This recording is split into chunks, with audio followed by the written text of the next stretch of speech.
Vous remarquerez que ce qu'il dit dans les 4 premiers passages de la lecture de Matthieu 4,4, Jean 6,63, Pierre 1, 23, 25 et Hébreux 4, 12, résulte du fait que le Seigneur Jésus était l'homme céleste. Dans la tentation dans le désert, tel que c'est rapporté dans le passage de Matthieu, nous constatons que, faisant suite à l'ouverture des cieux et à l'attestation de la part du Père, celui-ci est mon Fils bien-aimé, l'ennemi lança son défi à tous que cette désignation de Christ en tant qu'homme céleste impliquait. Si tu es fils, les tentations avaient leur base dans le fait du caractère céleste du Seigneur Jésus. Si tu es fils. Dans les passages de l'évangile de Jean, on constate le même trait caractéristique.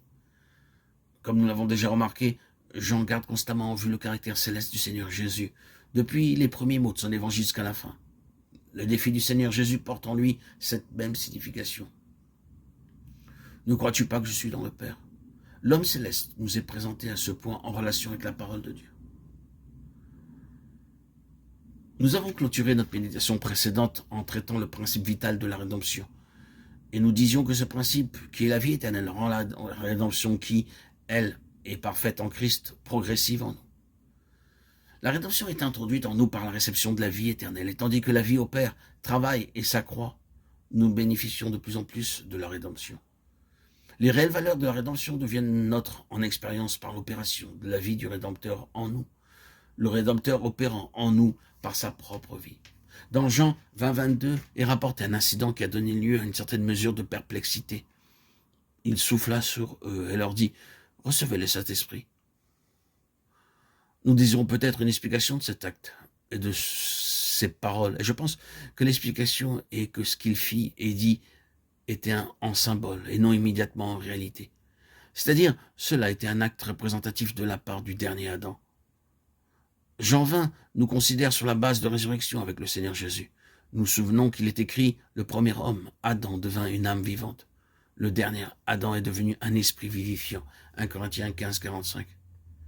Dans la réalité spirituelle, cela doit se rapporter à sa résurrection. Ce n'est pas dans le plein sens qu'avant la croix, il était un esprit vivifiant, ni qu'il était le dernier Adam.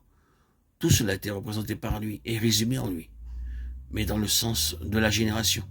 Ceci ne commence que sur la base de la résurrection. Là, il devient le dernier Adam, un esprit vivifiant, dans le sens le plus plein. Ainsi, sur la base de résurrection, il accomplit cet acte symbolique ou typique et prononce en tant que dernier Adam ces paroles symboliques, accomplissant dans un sens spirituel les paroles d'Apocalypse 3,14. Le principe de la création de Dieu. Le commencement de la création de Dieu. Dans le sens littéral, il était cela au commencement de ce monde. Il était le commencement de la création de Dieu. Cela ne signifie pas qu'il était la première personne créée par Dieu. Cela signifie qu'il a alors littéralement commencé la création de Dieu quant à ce monde. Dans la nouvelle création, il prend cette place-là dans un sens spirituel. Le commencement de la création de Dieu. Au commencement de la création littérale, il y a eu l'introduction d'un souffle de vie dans l'homme. Maintenant, en tant que dernier Adam, en tant qu'esprit vivifiant, il souffle sur eux. C'est un acte typique.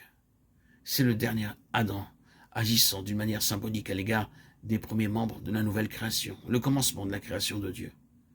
Il infuse symboliquement la vie éternelle à la nouvelle création. C'est seulement un acte symbolique car l'esprit n'était pas encore donné. La pleine expression de cela vint plus tard à la Pentecôte.